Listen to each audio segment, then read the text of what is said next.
In this video, we're going to be talking about the equations of lines, the equations of planes, and we're going to go through the construction of a line and a plane.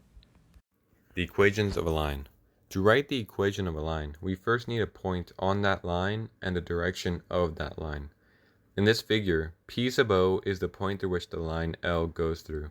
Its direction is determined by the vector V, which is parallel to the vector A. In the figure, A is the vector between P sub O and some arbitrary point P. Since A and V are parallel, A is equal to the vector V times the scalar t. All of this information gives us the equation vector r is equal to vector r sub O plus a scalar t times the vector v. This is called the vector equation of a line, and by plugging in a value t, we get a new vector r whose endpoint is located on the line L. Given that r is equal to x, y, z, r sub O is equal to x sub O, y sub O, z sub O, and v is equal to a, b, c, the vector equation can be rewritten as x, y, and z is equal to x sub O plus at, y sub O plus t plus bt, c sub O plus ct. This can be further simplified into x is equal to x sub O plus at, y is equal to y sub O plus bt, z is equal to z sub O plus ct. Once again, like before, plugging in whatever value for t will give a vector that will lie on the line L. This equation can be simplified even more if we solve for the variable t in all three of the equations. Solving for t will give us what are called the symmetric equations, which are the previous three equations set equal to each other. The equations of a plane.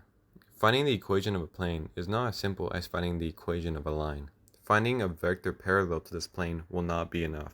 We will instead need to find a vector that is perpendicular to this plane. This perpendicular vector is labeled n and is called the normal vector. Analyzing the figure, we see that the vector r minus r sub O lies within the plane. Using this, we can use the dot product to verify whether this vector and the vector n are orthogonal. This will give us the equation n dot r minus r sub O is equal to 0, which can be rewritten as n dot r is equal to n dot r sub O. This is called the vector equation. Given that the vector n is equal to a, b, c, vector r is equal to a, x, y, z, and vector r sub O is equal to x sub O, y sub O, and z sub O, the vector equation can be rewritten as a, b, c dot x minus x sub O, y minus y sub O, z minus z sub O is equal to 0. And this equation can be further simplified into a times x minus x sub O plus b times y minus y sub O plus c z minus z sub O is equal to 0. This is called the scalar equation. And by further collecting the terms in the previous equation, we can rewrite it as ax plus by plus cz plus d is equal to 0, where d is equal to negative 1 times ax sub O plus by sub O plus cz sub O. This is called the linear equation. Now that we have gone over the equations of lines and planes, we are going to walk through one of the most basic constructions of a line. So in this case, we're given 2 points, P and Q, and we need to find a line that passes through both of them. The first step is to find a vector which is parallel to the line we are trying to find. We can do this by constructing a vector with points P and Q. Without getting into the math, we end up with vector 2, 7, negative 9.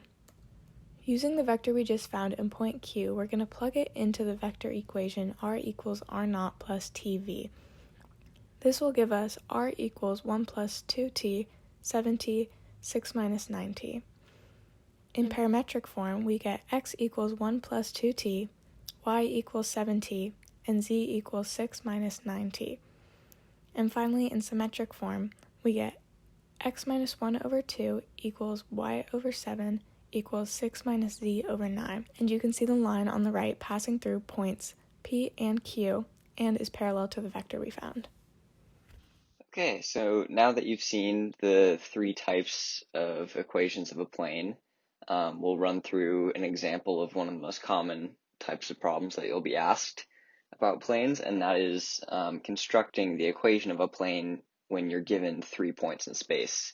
And so for this problem, we're given the points P, Q, and R, which I've color-coded in red, blue, and green, respectively, and I've plotted them on this graph. And so the goal of this problem is to create a plane that intersects all three of these points. And so it's a three-part process, and the first step is to construct two vectors from P, Q, and R.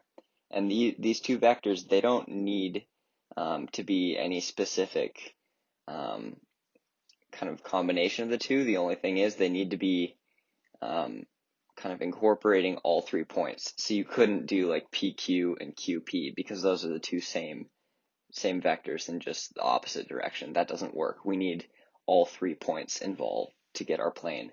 And so I've just chosen to create PQ and RQ, and I've plotted them on the graph. They're the black lines with the arrows.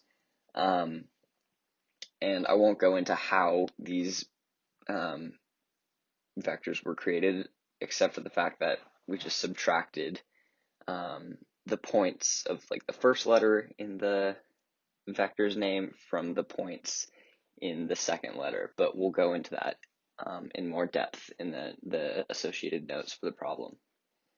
So once you have these two vectors, the next step is to create a normal vector that'll be orthogonal or normal to the plane that we're after.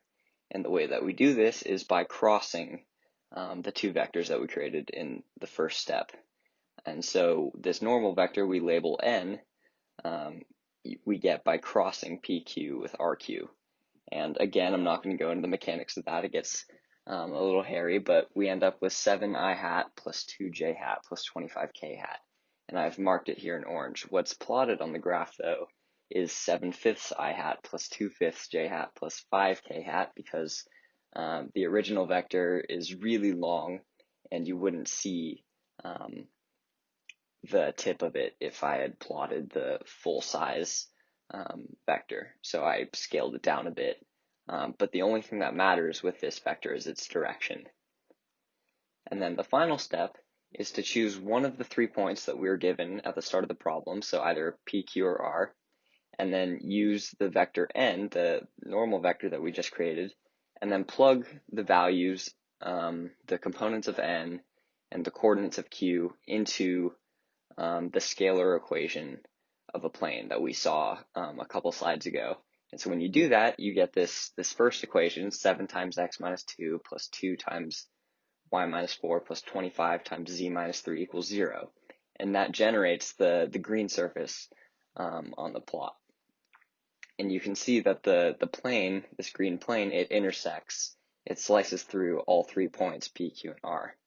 And then below the first expression of the plane, I've written down the linear equation of the same plane, and that's found by just distributing the 7, 2, and 5 to the various components, and then moving all of the scalar terms to the right side of the equation.